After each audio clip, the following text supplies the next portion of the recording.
యుద్ధం ప్రకటిస్తూ ఉన్నారు. మీకు అసలు ఆస్తుల తగాదా ఉందా, లేకపోతే రాజకీయ తగాదా ఉందా, లేక చంద్రబాబు నాయుడు గారికి సహాయం చేయాలనేటువంటి కార్యక్రమంలో మీరు నిమగ్నమై ఉన్నారా? నాకు అర్థం కావటంలా. చాలా దుర్మార్గం అని మనం చేస్తున్నా. చంద్రబాబు నాయుడు గారి చేతిలో పపెట్ లాగా వ్యవహరించేటటువంటి కార్యక్రమం. ఎప్పుడు చంద్రబాబు నాయుడు గారు డైవర్షన్ చేయాలి పాలిటిక్స్ అనుకుంటే అప్పుడు మీరు రంగంలోకి వచ్చేసి మీ ఇష్టం వచ్చినట్టుగా మాట్లాడేటటువంటి కార్యక్రమాలు మీరు చేస్తున్నారు. లడ్డు వ్యవహారం సీరియస్గా ఉండగానే శరభం గారు వచ్చి ఏదో 2 మాటలు మాట్లాడతారు.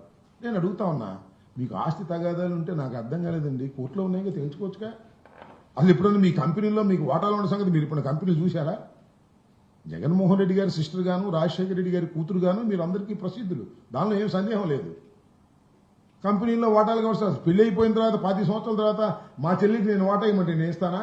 చంద్రబాబు నియమనంటే నాకు అర్థం కాలే. చంద్రబాబు నాయుడు గారికి 2 చెల్లెలు ఉన్నారుగా, పాపం ఒక చెల్లి మరీ దారుణంగా ఉందంట. హెరిటేజ్లో సగం వాటా ఇవ్వమని ఇస్తారా? ఏం నాకు అర్థం కాలేదు. ఇప్పుడు టోటల్గా జగన్మోహన్ రెడ్డి గారి ఆస్తులన్నీ అటాచ్ చేయబడ్డాయి. రాజశేఖర గారి మరణం తర్వాత కేసులు ఉన్నాయి, గందరగోళాలు ఉన్నాయి. అసలు ఆ కేసులు ఏమవుతాయి ఏమిటి అనే టెన్షనే లేదు. నాకు వాటా కావాలి, నాకు వాటా కావాలంటే అన్నకి ఇష్టమైతే వాటాలు ఇస్తాడు, ప్రేమ ఉంటే వాటాలు ఇస్తాడు. తన ఆస్తుల్లో వాటాలు ఇవ్వడానికి ఎట్ట కుదురుతుందని అడుగుతా ఉన్నా.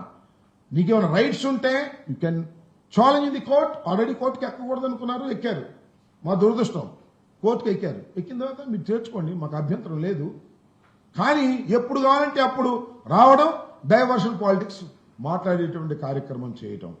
చంద్రబాబు నాయుడు గారికి ఉపయోగకరమైనటువంటి రాజకీయాలు చేయటం కోసమే కాంగ్రెస్ పార్టీ కూడా ఉంది.